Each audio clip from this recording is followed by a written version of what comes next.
And hello, everyone, and welcome to another episode of People's Perspectives. Today, I'm going to be sitting down with my great friend Spencer. Spencer is an owner and operator of a fitness company out of South Surrey. Him and I have been great friends for pretty much the last decade. I think we've known each other from sports, work, working in the same place, and just overall fitness industry.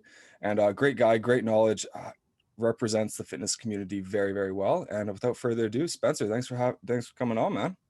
Yeah, appreciate it. Thanks for the invite on your podcast. I love being able to track you through you starting it up and seeing who you've talked to. Had some awesome people on it, which is good to see that you've been able to get connected with the different people out in the fitness industry and stuff, right? But Oh yeah. Oh yeah, oh, definitely super crucial during COVID and everything with oh yeah, lack of no, communication, especially lack of people in person. yeah, yeah, no, I 100% agree. It's good to be able to chat with people, and I think a lot of people are missing that right now, which is awesome. Why you to have podcasts and those type of things that kind of get people connected and being able to chat about stuff like fitness, which I think is super important in times like this where mental health is a big problem and fitness helps with that, right? I agree. I think you and I both huge advocates of mental health, huge advocates of fitness, and the Yeah. correlation between the two. For anybody who doesn't know particularly who you are, if you could give like a little introduction of who you are and kind of like the message you would like to bring Yeah. to the fitness world and just the world in general. Yeah, no, 100%. No, so as Connor already said, I'm Spencer. I currently own a personal training company called Reigning Athletics, which is based out of South Surrey.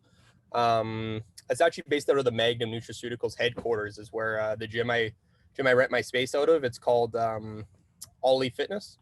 So, I rent a space out of there. It's where I train all my clients. I originally got started in the fitness industry not a long time ago. I shouldn't say that like I'm 30 years old, but a few years ago, I got started in the fitness industry at Steve Nash when it was Steve Nash Fitness Clubs at Morgan Crossing there, and I was there not that long, honestly. Like it really didn't look good for me at first starting personal training. I think I was only there maybe 4 months, and I went back to construction, and I was kind of like, you know what, this isn't the industry for me. I thought it was with my sports background, which we competed against each other lots of times and I started there and I'm going, maybe personal training really isn't the thing for me, and I'm not cut out for it, right? But I left there, had a couple clients kind of going on the side, just some different business people I knew. I was kind of training them on the side, and then from there I went and actually ended up getting a job at Club 16, which is where I saw you actually probably a good chunk of the time. Is how we kind of got reconnected, I think, was probably about Club 16.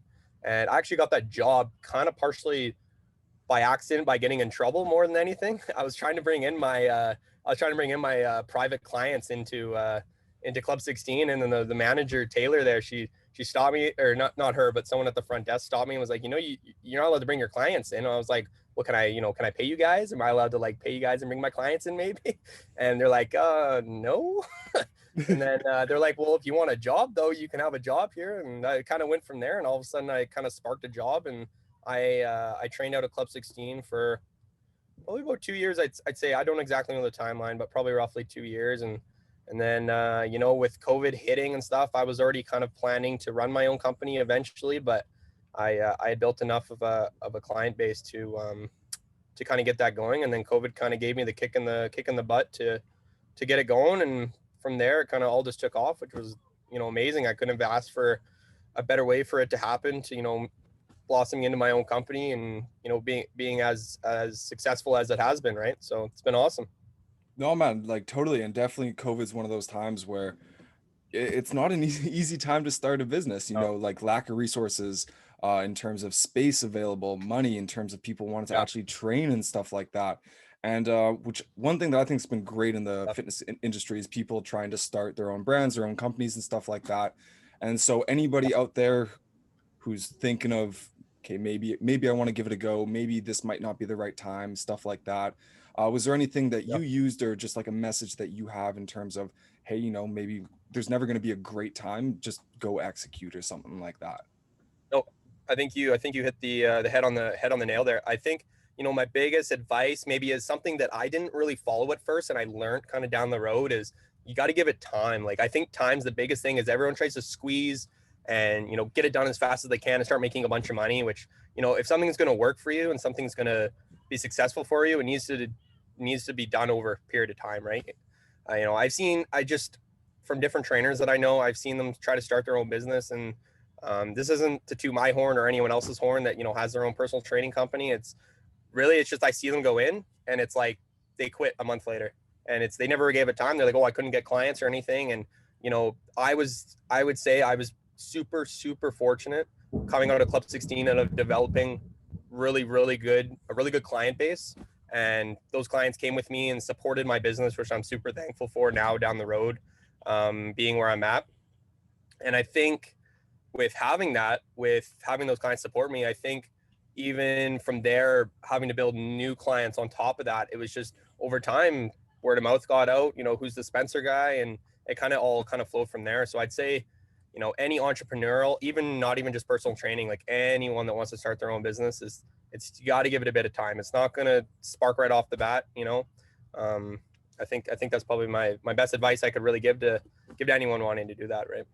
Yeah, I think one of the biggest things that people, especially the younger generation, tends to forget Definitely. is just patience Yeah. on stuff. You Yeah. look at all the biggest companies in the world, and it took years and years, if not decades, for Oh, them to get to where they are.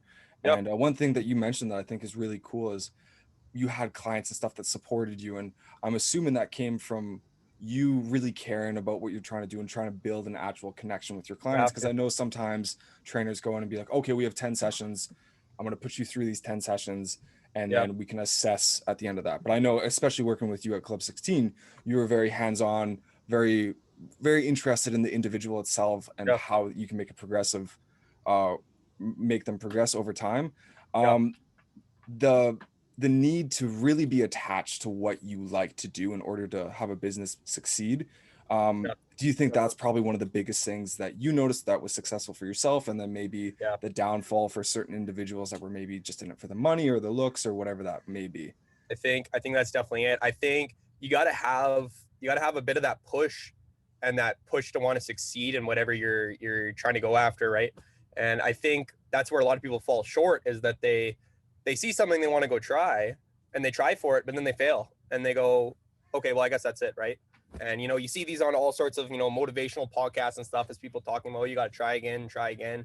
And I think that's very easy for people to speak of, but for my personal view on it, it's I can't say that I've had massive failures or anything, but I can definitely tell you that I have had small failures along the way that have made me go, I don't think this is it. I don't think I can do this and stuff, right? And you know what, just from persevering kind of through those little battles here and there, has made me build on top of that and be more successful in the long run. It's just winning all those little challenges that you have with yourself and sometimes other people, and that type of thing. I think that's a big thing, is being able to kind of get your mindset right, so you can develop off that. Yeah, I think a lot of thing people tend to forget that the most successful people fail the most out of anybody. And Mm-hmm. it's exactly what you said. It's so easy for somebody to say, "Oh, you failed, just do it again. It's Yeah. whatever, whatever." But a lot of people forget that, there's baggage and there's scars and stuff from past experiences that make it a Absolutely. little bit more difficult and stuff like that. Yep. And having the mindset of, failure is a good thing as long as you don't get physically or mentally extremely hurt. Failure is a great thing. And I know that's probably one thing I did as well, but one thing that you got through from sports. Yep. Is there how much, or if there is any, how much did you translate from your training in sports and how you were taught to how you now teach your clients? Oh, massively. Like, I think like that's a whole completely different subject. I would say about um, development in sports and how sports is now compared to when me and you were competing in sports and basketball, track, all these other ones. Is that the coaching styles and how coaches go about teaching these kids, that all these things they teach them. I don't know if a lot of coaches think about this, but that translates down the road a lot. Like, I honestly owe, like, all the coaches I've had through football, basketball, any other sport I've played, I owe a lot of that to them, building a lot of that, that resilience, perseverance, anything along that, games or tournaments where we're not winning anything, them going, you know what, guys, you're gonna fail, just suck it up, basically, right, and keep going. And I never think about it that way until someone says something like that to me, and I go, you know what, like, you're right. Those little things are kind of what's added up to me being successful down the road, right?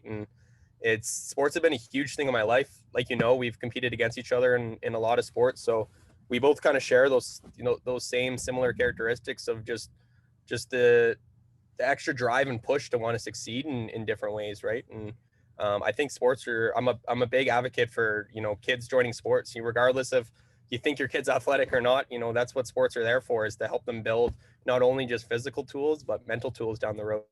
Oh yeah, I completely agree. Like, obviously, like sports for I Yeah. think both of us was just such a big impact. And as you said, like growing up, and you don't really like think about it. You kind of think like, oh yeah, so and so was a coach, blah blah blah. But maybe they instilled like great life lessons and stuff into that. When you're training your clients Yeah. over a period of time, do you notice that sense of maybe they gain a bit more confidence or a bit more comfortability with being uncomfortable, kind of similar to what we would experience in sports? Yeah. No, I think, like, a lot of that translates over. I think seeing my clients go from, oh, I can't do barbell, for example, I can't do a barbell squat. My body doesn't function that way. And then me breaking it down, explaining it to them, you need your body to adjust this way. We need to fix this problem. And seeing that for them, and them going, you know what, I can squat a plate 25 now out of nowhere, little things like that. And I think that almost bounces back to, winning those little battles here and there, and bringing that back into, how seeing that in sports translating over to, the personal training industry and fitness industry is it's awesome from a coach's point of view to see, oh, that's awesome, that person's won that battle that, I helped them out with. They have to do it themselves though, right? I can deliver the tools, but you need to build the house, right? Or whatever you want to say. But yeah, I Yeah. know, I think you know what I mean, right? No, I think you're exactly right. Like as personal trainers, like you're there to help educate, motivate, and walk people through the process. But that still Yeah. means that they have to walk through the process themselves as well. Oh, And totally. I think Yeah. like whatever it is, if it's personal training, if it's counseling for mental health, if it's training for businesses or stuff like that, it's always Everything. spectacular to have a coach there, but Yeah. they're not going to be doing the work for anybody. No. And so No. I think that's super crucial. And like exactly what you were saying with starting a business is nobody's going Yeah. to start a business for you. You got to do it No. yourself.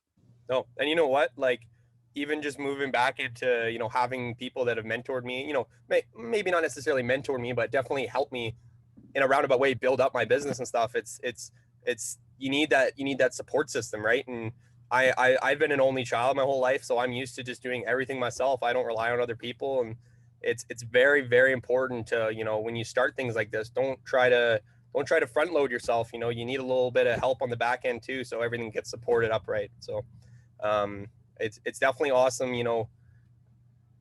being a coach and seeing, from when I first started working out, me going, oh, there's no way I could ever deadlift 3 plates, or there's no way I could do this or that, these different exercises. And now, from a coach's point of view, looking at my clients and going, you know what, this person doesn't think they can do it. I already know a month later they're going to be doing this, and it's awesome to see that kind of their mental mentality kind of change into that way of thinking. And it's great to see from my point of view.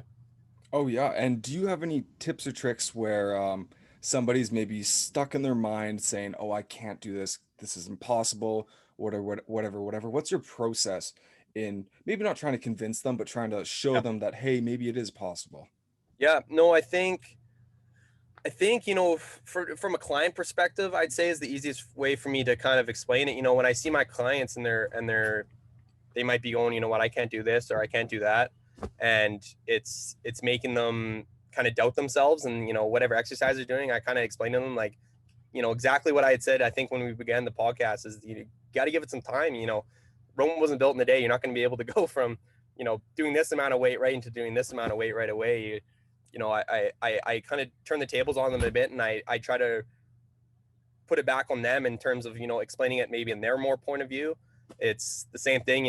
For example, I got a client that's a dentist. It's not like you're going to repair a whole person's mouth in one day. It's going to take a couple tries, and, or not tries, obviously they know what to do, but it's going to take them a couple times of going at it, and eventually you'll get it fixed up, and the whole mouth will look perfect. Right. And it's the same thing in fitness. You got to build the little blocks up and get them there. And I'd say in terms of me giving advice to someone that's maybe just starting out in fitness, is probably the best way to explain it, is don't try to go after someone else. Better yourself first, and then you'll see yourself as down the road. So now someone else is going to be looking up to you down the road, right? And that's probably the most important key to those type of things. Yeah, I think focusing on yourself and focusing on like your weaknesses, your Yeah, strengths, and somebody might look much better than you, or somebody might be much stronger than you, but yeah, really doesn't matter.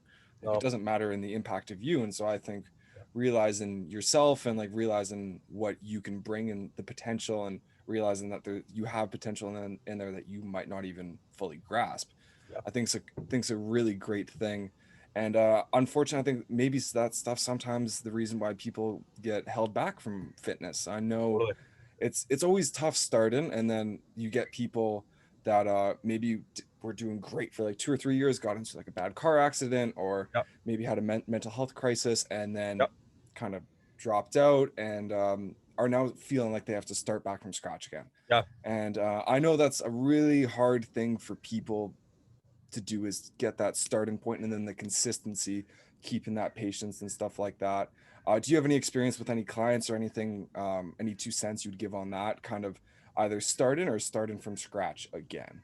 Yeah, no, I think I've had, I think my biggest thing I see all the time is people trying to, say for example, someone that used to work out when they were younger, stopping for a period of time, because of work life, whatever, everything gets in the way. And then trying to come back to fitness and them going, you know what, I want to get back to this. And then I think the toughest part for me is trying to explain to them that think of yourself as a new slate now. You need to go after, I don't necessarily want to get you back to exactly how you're looking like when you're 20, when the person's now 45. Your Mhm. body doesn't function that way, right? You can't build. I mean, you could, I'm sure, but it's like I prefer them to be going after something new and something that's more relatable to their life now instead of what their life used to be. So I think that's one of the, actually, honestly, like not really injury based, more mental based, I'd say more than anything is trying to get people over that way of thinking of, oh, I want to look like this person, or I want to drop exactly 45 pounds or something because the scale told me to. And I'd say it's more about me trying to explain to people all the time that stop trying to go after someone else, some other thing, and focus more on yourself, right? And I would definitely say that's the hardest part. I've had some people come through with injuries, and there is tough roadblocks to get over that way. Most of them physical, but a good chunk of them mentally. And just in a related point between like the people that are injured to the people that are really just having a tough time trying to connect the dots in terms of um, getting them back into maybe what they used to look like or whatever they want to word it as, is that don't oversee the little things you accomplish along the way, and look at the small things. Oh, I haven't dropped that 20 pounds, but hey, you know what, you've lost 4.5 pounds, 5 pounds. It's those little things I think that are super important for people to notice more than the big things. Yeah, I completely agree. I mean, noticing the little things. I remember I heard a quote from Yeah, from Arnold, and it was like, notice like the little victories, and like little victories lead to a big overall yeah, outcome. And I think it's super crucial. And you yeah, touched on the point of mentally, and I think 100%, there's some consequences with physical injuries and stuff like yeah. that, but mental's the biggest barrier. It And is. I I don't know think a lot of people especially. recognize that either. Sorry to cut you off. No, No, but oh no, I I completely agree. I would love to yeah, hear a little bit more about your perception of how people view like their mental well-being and their mental yeah. state going into the gym, or wanting to start the gym, or continue in the gym, or in any other kind of area.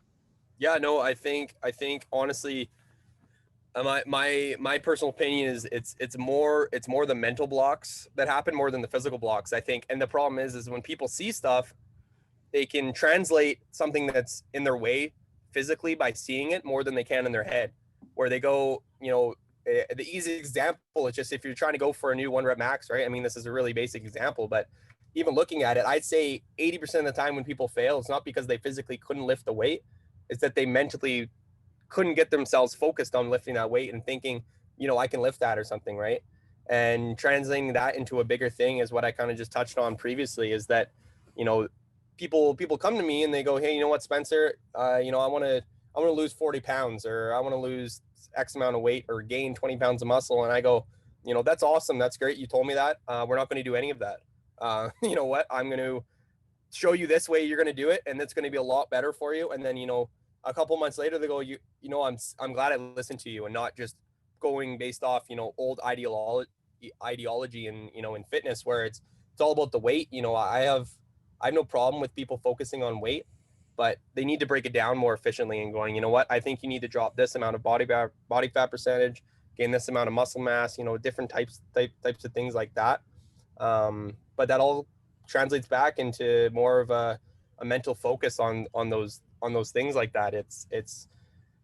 I think the mental aspect of fitness gets so overlooked comparatively to the physical aspect. If different people looking good, I want to look like this person, or I want to lose this weight and that type of thing. And that's a big thing that I'm trying to push with a lot of my clients and friends and different people that I know, is that it's get it right up here before you get it right everywhere else, right?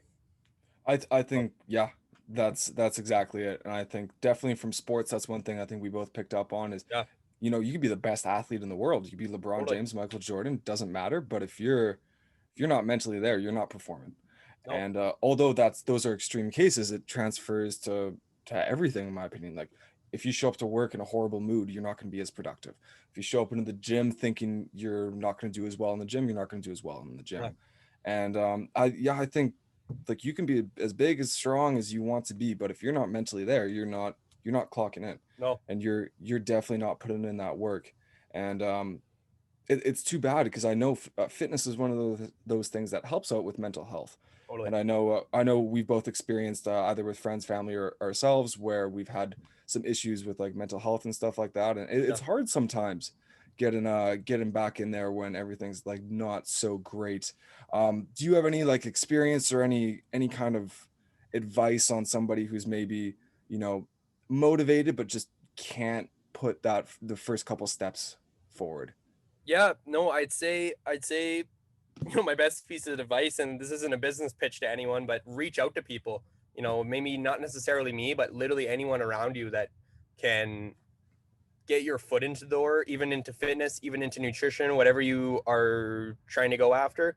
I think you need to reach out, contact someone. It doesn't, there really is no harm, no foul into making that initial contact with someone and starting those wheels turning, right? It doesn't necessarily mean you got to follow through with, with me personally, buying training or going with a nutritionist or, that type of thing. I think getting that initial icebreaker in terms of getting your foot in the door into fitness or working out, I think is the most important thing. And that's what I found, where from feedback just from clients and people I know, is that when they contact me, they literally tell me is that the hardest part in training is the first step in contacting you. More than anything, it's like they're Yeah. they're hesitant and they don't know if they want to.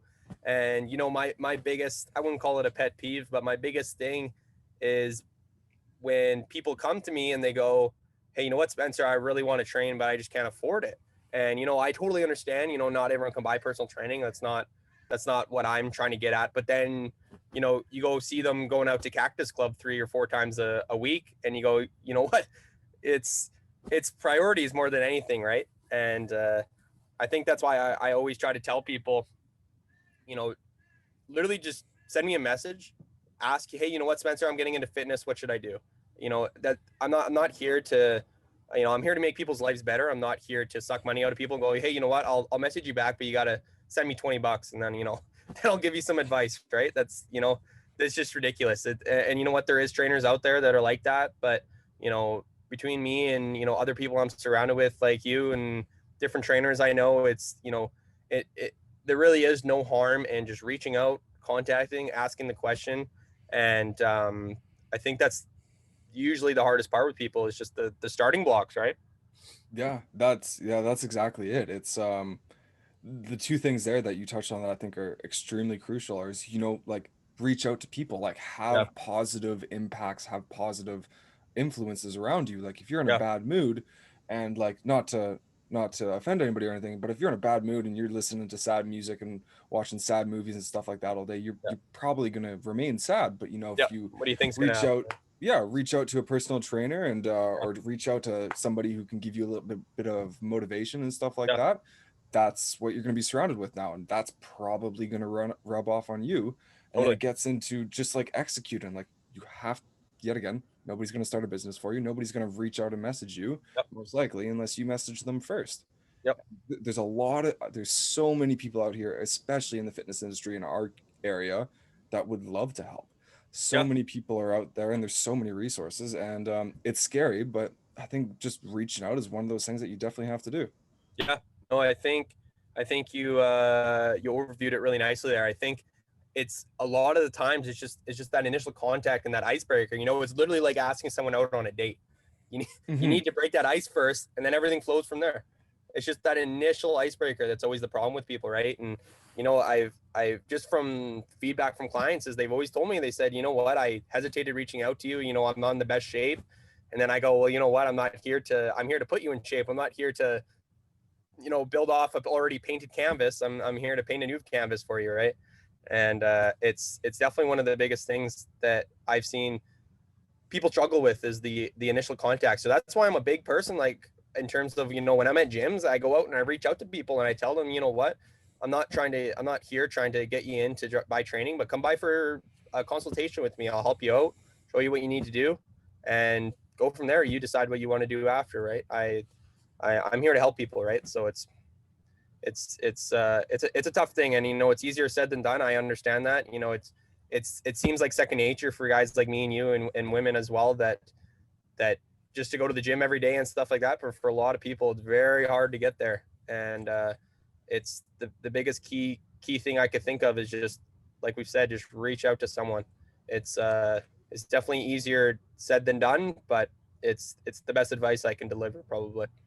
Exactly. And though reaching out to somebody and surrounding yourself into a different lifestyle can get you out of those grooves, which is exactly like you said. Like, okay, I can't spend $100 on a few training sessions, but I can go out and spend $100 on a dinner. Yeah. And I can do this and that. And it comes back down to priorities. And it's like, I Yep. don't think either one of us is saying go eat canned tuna and rice or anything like that, but like definitely prioritize, like if you really prioritize going out and having drinks with your friends over going to the gym or getting a little bit healthier and stuff like that, those are completely everybody's decisions and they can make those decisions, but there's always consequences to those decisions. And Yep. I can almost guarantee 99% of the time you're going to be better benefited from doing something active and physical and learning stuff and improving your body than going out and consuming alcohol or buying $100 Yep. dinner or stuff like that. So Yep. yeah, yet again, just like being like there are resources there, you just have to allocate them in more Yep. particular ways to reach the goals you're trying to get. Yeah, no, you gotta utilize what's in front of you, right? And you know, even flowing back into kind of even starting a business, for anyone that's listening or anything, for starting a business, is you got to reach out to people. And you know, that was my Achilles heel at the beginning, is, you know, me, like I said before, me being an only child, I'm like, you know, only Spencer, you know, whatever Spencer's doing, that's going to be the right decision. I'm doing this. And eventually, once I started reaching out to people that have started their own training businesses, and you know, started their own companies in general, not just training businesses, and them going, you know what, you should try this or try that. And all of a sudden it's like, holy crap, that worked. Why didn't I think of asking someone in the first place, right? And it's a key thing, right? And I think the people that realize that the fastest you see be the most successful, for sure. I 100%. And it's like you can still, like, a lot of people get into the loop of like, I have to be successful on myself, I have to be like Yeah. self-made and independent and stuff like that. Nobody extremely successful ever does it alone.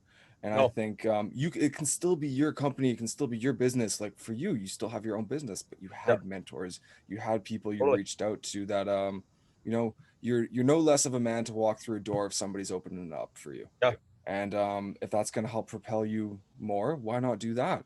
Yeah. When you were getting into the business and you were starting it off, was there a big step or a big action in particular that took you kind of from the start level to where you're at now? Because I know you made like a very drastic increase on, I don't know if it was like social media or outreach or Yep. stuff like that, but was there ever like a big event, a client, a social media post or something like that that helped propel you?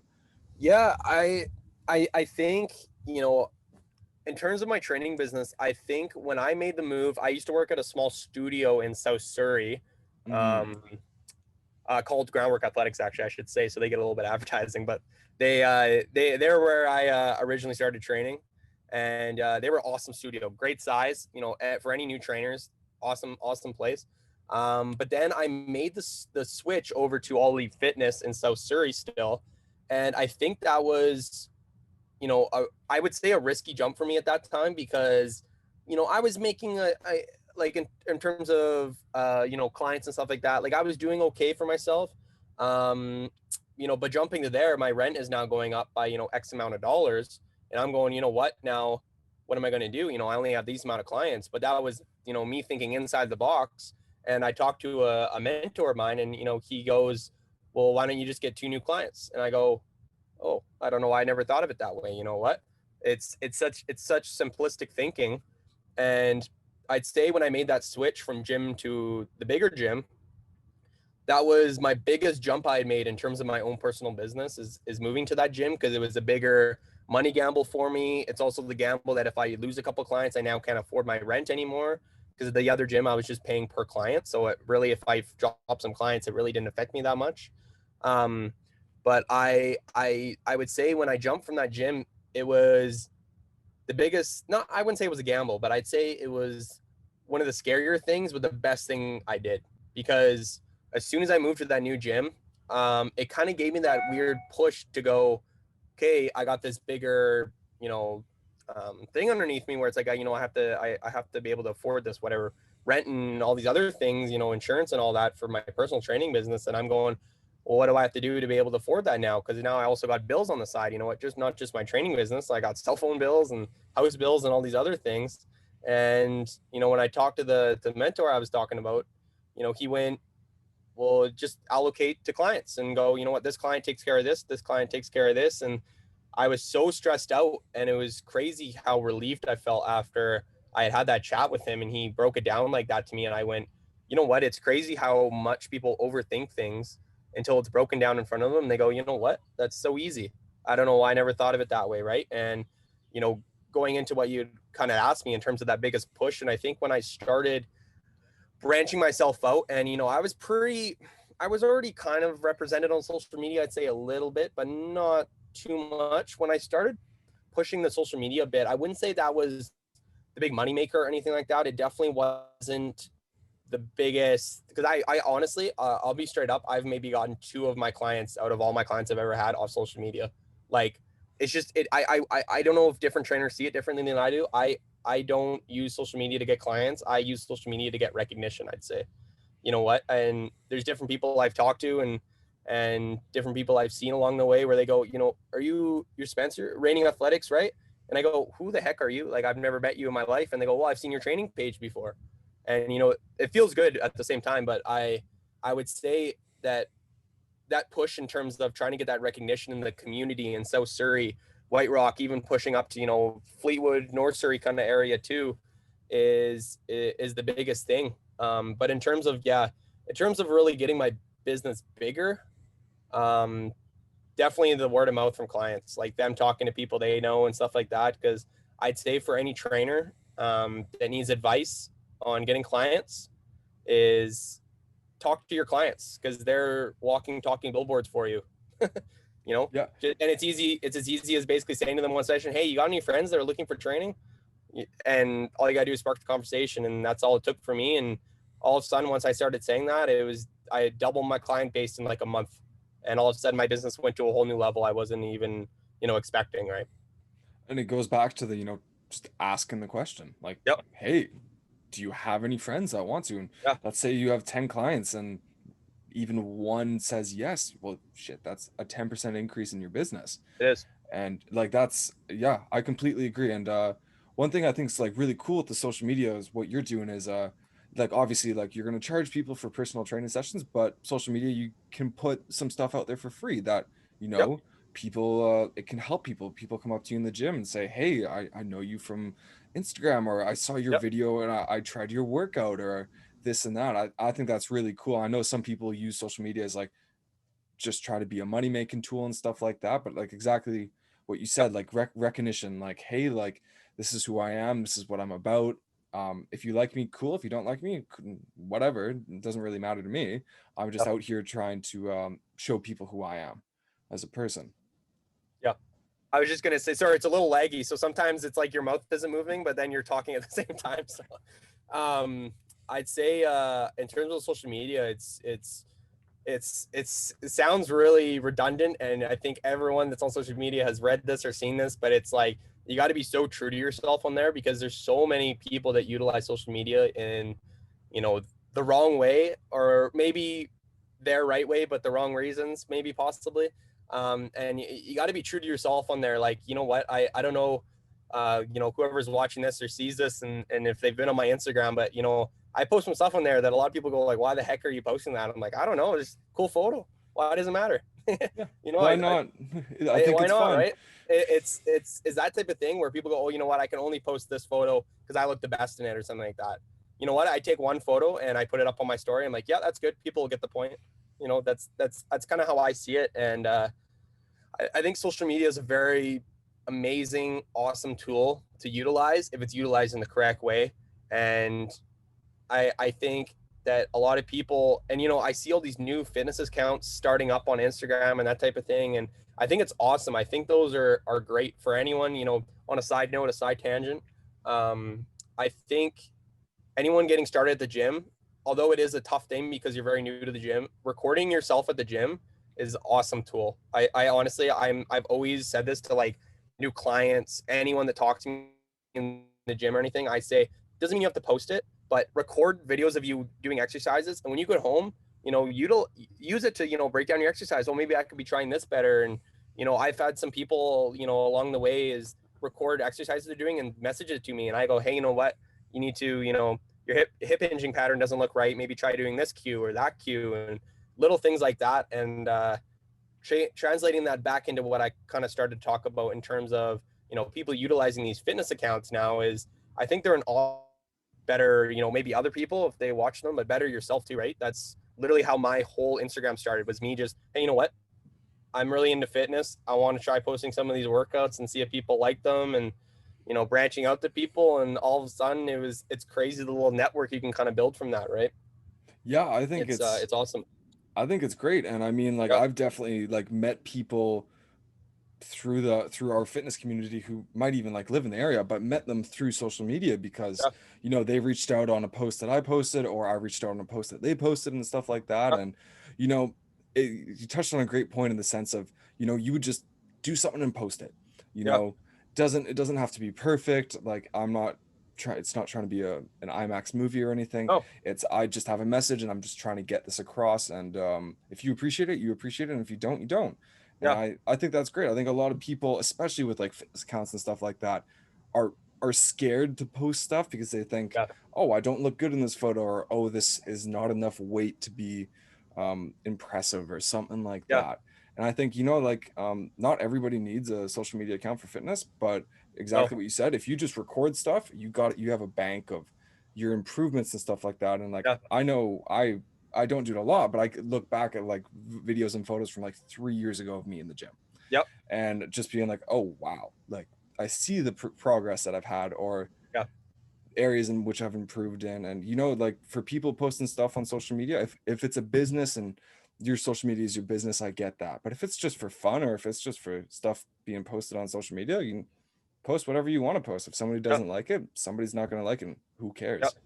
Yeah. No, I think you're 100% correct. And even just going back to what you had just touched on in terms of, you know, looking back at old videos, it's funny you say that, because I was literally on my phone yesterday looking at my Instagram post from like when I first started, like my fitness Instagram, and I was watching some of the workouts. I'm going like, what the heck? Like if Spencer 2021 saw what Spencer 2017 was doing on fitness, he he'd be like, you got to be kidding me. Like, I don't know what this kid's doing. He looks like he's just like you know, some skimp off the road trying to, you know, lift these weights. It was hilarious. I was watching one of my deadlift videos compared to like one of my newer deadlift videos that I had, and it's crazy to see the results that way. I like that you had said that about that. It's almost like a good checkup on yourself, and people don't see that. Like, honestly, like, I think it was about last year I had someone at Club 16. I totally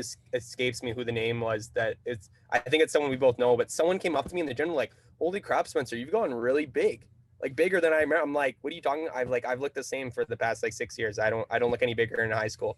And that same night, I went home and I'm looking at my photos. I'm like, you got to be kidding me. Like, this is crazy. I just never mentally had translated the results I had made over the past, course of 5 years until someone said something to me. Right. And, I think that's a big thing is, encouragement's awesome for people. It's a big thing for me, with my clients, encouraging people. And I think with the fitness accounts, going back to kind of what we were kind of on in terms of seeing those results over time. And unless someone had said something to you, I would never recognize that. But that's what I love about the fitness accounts. It's almost like a timeline for people to see them grow over the course of a few years, or however long you have it for, right? Yeah, I think it's what I think social media and like taking videos in the gym is just kind of like the new age like book. You remember like Totally. back when we were in high school, we literally used to like write our workouts down in a Yeah. book. Like I did 5 sets of whatever, whatever, and blah, blah, blah, blah, blah. I Yeah. think, social media and like posting your workouts and taking videos and stuff like that is turning into the new age of keeping track of progression Totally. and stuff like that. And Yeah. I think it's great because Yeah. not only do you obviously have the quantitative amounts of what you're doing and blah, blah, blah, but Yeah. you can check form, you can check just your postures, stuff like that. And yeah, I think that's great. And I've definitely looked at a few older videos and photos, being like, Yeah. oh, like I don't know how much this and that's changed. And then you Yeah. look at it, you're like, okay, that was like 40 pounds ago. Yeah. And you're Sometimes it's like, a little cringy too, which is it's just fun to watch. That's why I brought up that deadlifting video. I was watching that. I'm like, man, this is cringy. I can't believe this is what it looked like. But it's amazing now, looking at where I'm at now, going, you know what? I've made that progress and results now, right? And it gives you that little sense of dopamine, or dopamine feeling of feeling good about yourself. You've made results, right? And that's oh, what it's all about. As long as you feel good, compared to yourself, not compared to others, that's the best way you can do it. oh, hell yeah, man. I know I definitely saw like a pull-up video or something like that when I was like Yeah. 16. That was not too impressive, but definitely getting better from that. And I think that's great. Like for in terms of like social media for you, are you just going to continue posting like your similar stuff, or are you Yeah. thinking of like maybe doing like a YouTube channel or anything like that, or Yeah. It's funny you said that, actually. Like, I had probably about 3 or 4 months ago, I'd say, I went on Amazon. I'm like, I'm gonna buy all this vlogging equipment, and I'm gonna start, this YouTube channel, right? And it didn't really blossom into much, but I touched on it a bit. And even going back to what we were talking about before, is that initial step. You know what? Maybe I didn't, even though I didn't start it a couple months ago, it's still giving me that thing in the back of my head where it's like, I kind of want to still do this. And it is something that I've always kind of floated around with, in terms of starting something like that. Because even the thing we're doing right now, and being able to chat like this, I think that's super important, to be able to have a tool to outreach like that. And you know what? It's not like you charge people on YouTube. It's free content, and it's just all your hard work that goes into it. And I've always thought about starting one. It's even going back to what I tell other people to do. It's those initial first steps, right? And yeah. trying to get something done that way. Yeah, and it's one of those things too, and I know like honestly I did this with like the podcast. Is you have an Yeah. idea, you kind of put things in motion, you maybe test it out like under wraps, and you take a look at Yeah. it yourself, and then you kind of sometimes the feeling's just not there. Like Mhm. I wanted to start this podcast last fall, Yeah. and didn't happen, and then I wanted to start it in the winter, didn't really happen, and it Yeah. didn't really start happening until like the start of the spring or very late winter or something like that, Yeah. where I felt like, hey, look, like I'm much more equipped with understanding on how I want this to look. So Yeah. like you said, like you bought all the equipment, like you tried out like a few things, like Yeah. what maybe wasn't really feeling it, but hell, you never know. Maybe in like a month or two, you could be like, hey, like I really want to do this now, or I really feel comfortable about this Yeah. now. And then you can just give it a go. And I think like trying something, realizing that it doesn't feel right, and coming back to it Yeah. is okay. It doesn't mean you failed or anything. You're just reevaluate and then realizing that, hey, maybe this isn't the road I want to go down. I'm Yep. going to pull back a bit and maybe try something down the road that I feel confident and I feel like that's something I really want to do. Yeah. Yeah. No, I think, my, my biggest Achilles heel in terms of the, the YouTube channel stuff is I just hate being on video. Like it's always been like my biggest thing is like, even going back to when I started like my fitness page and stuff on it on Instagram, it's just, would record videos. I'm like, oh, I don't want to post this one. It doesn't look good. And all of a sudden it's like, holy crap, I haven't posted in like 2 months. And it's just always been anything I do. It's always been, I'm just not, I've never been super outgoing when I'm video recorded. For some reason, I get like a little nervous and stuff. Obviously from this podcast, I'm a lot better now, but I've definitely taken a long time to kind of warm up to that type of thing. So I think it may be a up and coming thing is getting some sort of YouTube channel done, because I've always liked watching them. And, I'm a big fan of a couple guys on YouTube. I don't know if you're familiar with Jeff Nippard. Yeah, he's great. But he's an awesome guy.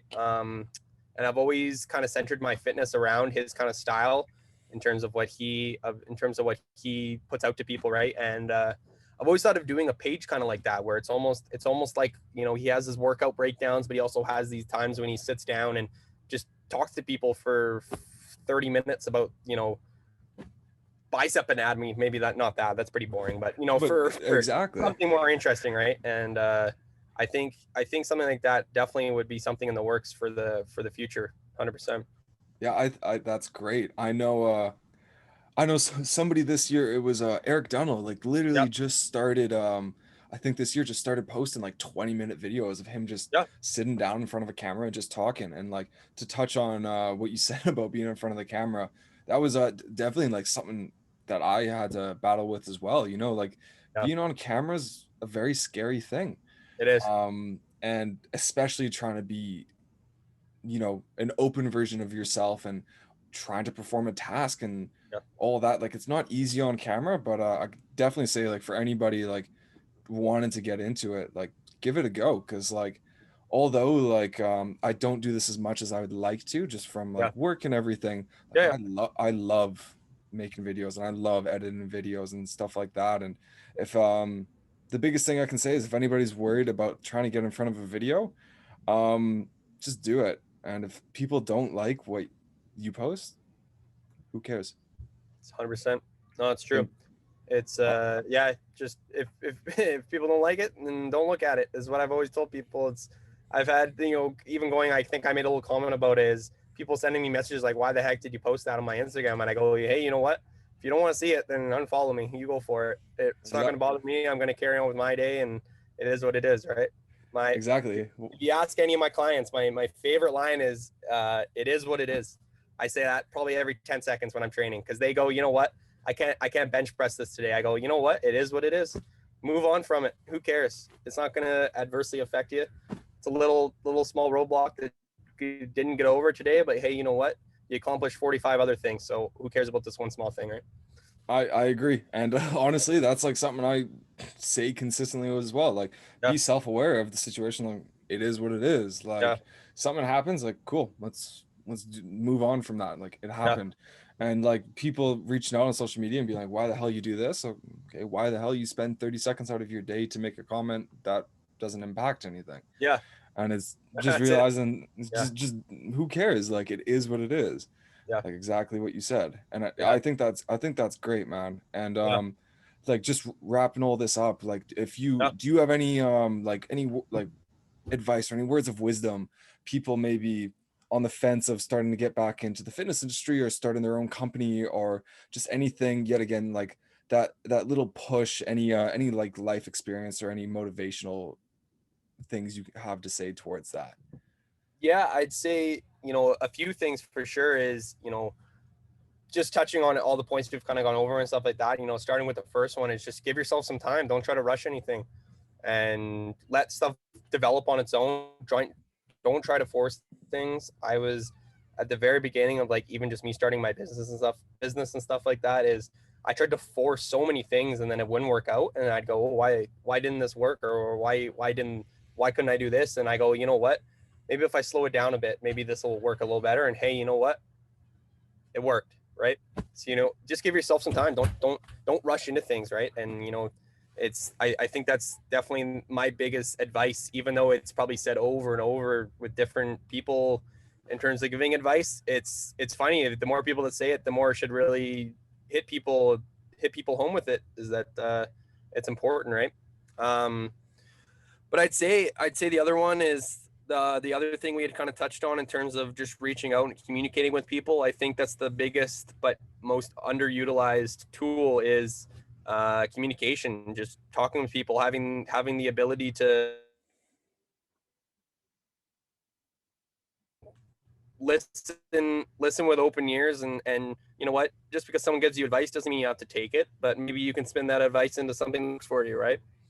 And I think that can translate across everything in terms of starting a business, starting working out, starting whatever you want to do, or literally you're in grade 12 doing your homework. Like, no matter what you're doing, I think it's just taking that initial step to even just reach out to someone and ask them advice on something, right? And it doesn't necessarily mean you got to utilize that advice. It's just taking that initial step, going, hey, you know what, you're right, I might not use that, but thanks for giving me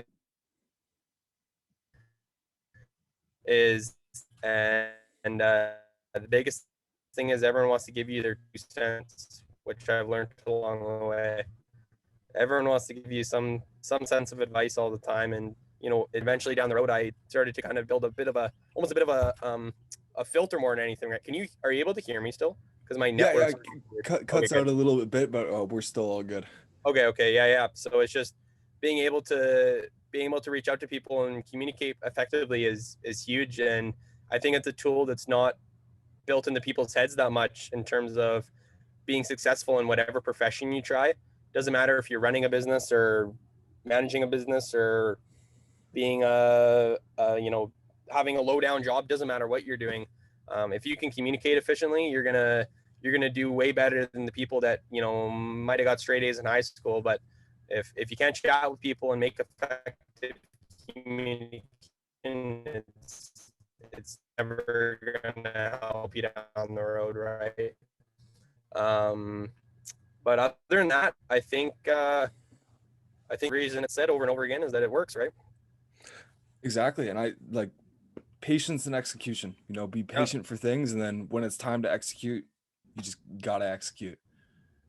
yeah, that's Awesome, man. awesome. Well, hey, buddy, thank you so much for joining us. Of course, Anybody who's trying to get in yeah, contact with Spencer and stuff like that, I will link all of his social media down below. Is probably pop that up in the corner somewhere as well. And yeah. yeah, do you have any last things you want to say, or? No, I appreciate your time today. Thanks for bringing me on your podcast. I love it. I'll keep supporting you and watching you and all that. I love that what you're doing. It's something I wish I could personally do better, but I love seeing my friends and people I know, build something off of it, and being able to help people and help people reach out a little bit better through these type of things. So it's awesome. Hell, hell yeah, man. I'm on the same boat. I'm proud of all the stuff you've done in the fitness industry with your business, and Appreciate it's that. like super excited to see the direction you go in like the next couple years. I think, and the fact that how well you did over COVID, once COVID's done, Yeah, like holy crap, is that gonna go into hyperdrive? And I'm I hope stoked to so. be able to chat with you. And yeah, Yeah, man. anybody who wants to, please reach out to Spencer. He really can add a lot of value to your life. And with all that being said, everybody have a great day.